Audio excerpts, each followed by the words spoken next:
in part because, well, my poems are short and it's long. 10 minutes is a long time. So the first poem is called Men. Though a man and a lover of men, I know little of the men I come from. I divine their voices, all past tense and departure, from women little known, so haphazard their love, like reading erased sums in dime store ledgers. I add each column, carry the balance in search of whole numbers, perhaps, and if only, too readily reduced to be real denominators. Some skills are not bettered by practice. Some equations dissolve in solving. Some men are at their best when leaving. I also joked my boyfriend that I should perhaps say before I read that despite everything that follows, I really love my family.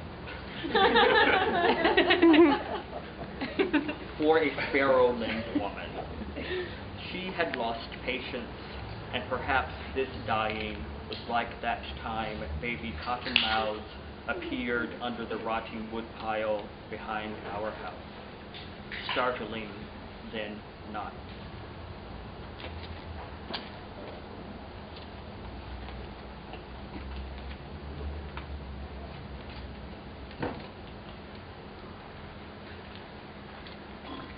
The safety of objects. Yesterday, I cut the legs off the red sock puppet I made for Mother's Day 1988 and stuffed those limbs into the front pouch of my black bikini briefs. It was cold out. I wanted to make a good impression.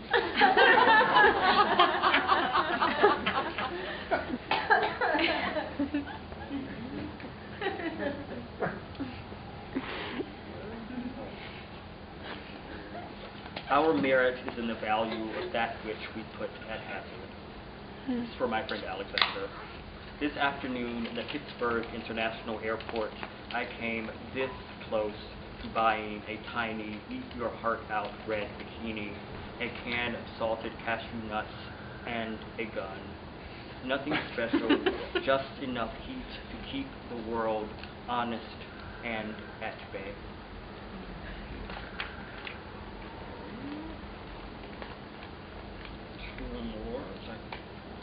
Last night in Texas. In a back bedroom, the window facing the garden that did not survive the summer, during a party thrown in my honor, he steps again into his jeans and says, "I'm tough." Not cowboy movie star tough, but like walking feet, long, unaccustomed to shoes. I think they call that calloused, I say. He says, they do. And the divisible heart. The last time I flew first class, Houston to Budapest via Paris, I looked out on what, at lower altitudes, would have been the Atlantic. Here, cloudbacks and light. Recalled what Mother had said that day the Atlantic off Hatteras swallowed an old man, returned him blue and stillborn to the beach. The ocean doesn't care, she said. On that flight, Mother exactly 11 years dead, I knew what she meant. She meant the world. Catechism. Think of it like this. The Arctic is frozen ocean surrounded by land, Antarctica frozen land surrounded by ocean. Similar, but not the same. Like a passion for and a devotion to the wafer and the host. Our best efforts were insufficient. A filthy film coated our mouths and our words. Little lies whose color changed to black from white.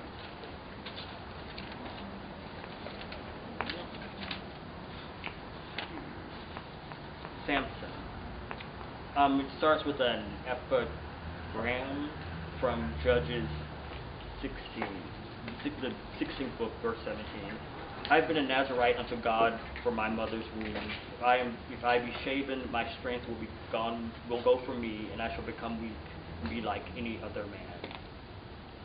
A cousin was born, ashen and quiet, his viscera on the outside of his body. At 16, he died young and much older than had been expected. Another was run down on a sidewalk in Midtown by a diplomat's son who sent a check and a rose-covered cross to her funeral. Lupus left my mother speckled as a hyena, gnarled as ginger root. Nothing betrays like the body. Not even love. No, not even.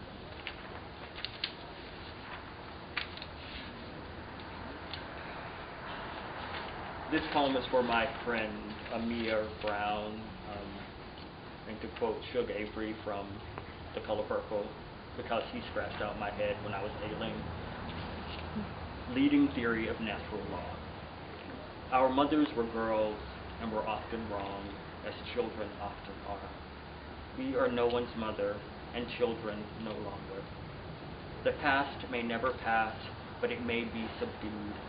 A sip of whiskey in the baby's bottle, a haircut while he sleeps. You must choose the rooftop or the noose. Those who truly wish to die, die. The rest of us only pretend.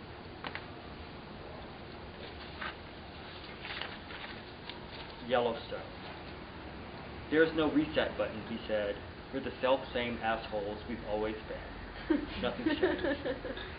It's much colder here. Night is twice as long as day.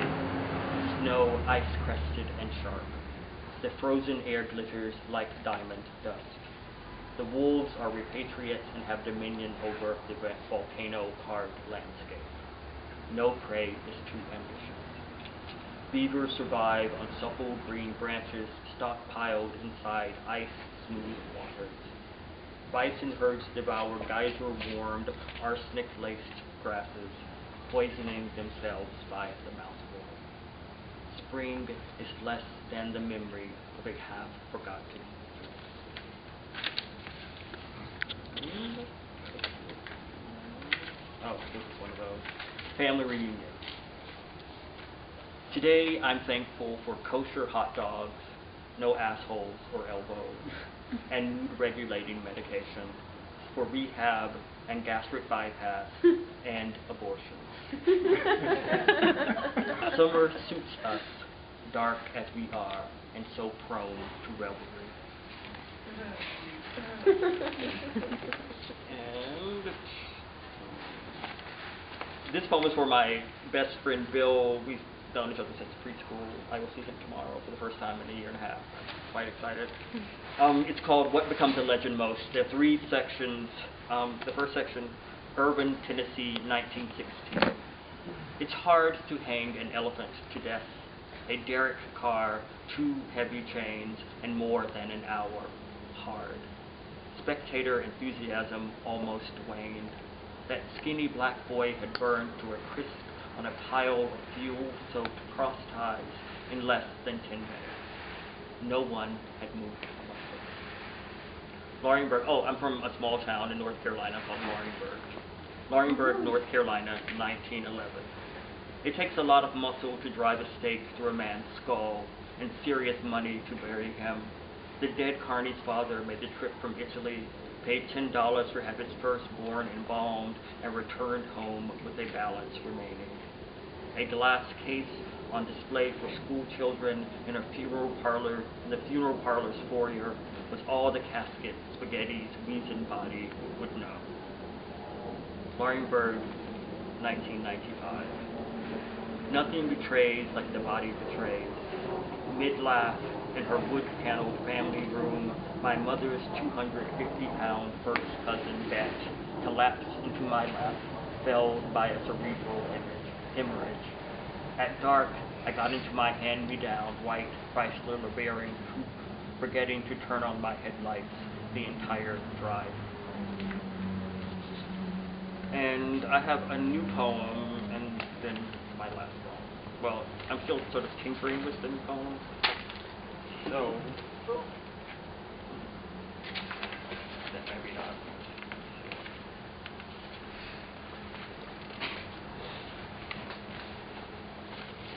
Patrilineal. Because dead isn't as cliche as deadbeat. I said he was, though he lives and breathes, and is always almost the first to call come Christmas or my birthday. He recalls my bout of chickenpox, my aversion to tomatoes, and soft spot for Tracy Chapman. He's kept some baby teeth in a shoebox of Polaroids gone rust red and warped with time and touching. Our gaping grins proof enough that once upon a time in a land bound by yesterday and before, we were together and not unhappy. He loves the Lakers and the Yankees and hard candy, and every chance he gets, he pays various crackheads $5 to suck him off behind the gunmetal gray utility shed in the cemetery where what remains of my mother's mother lies in an unmarked grave.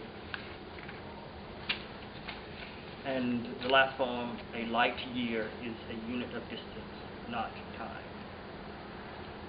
Only on freeways and strictly at night can I believe in love.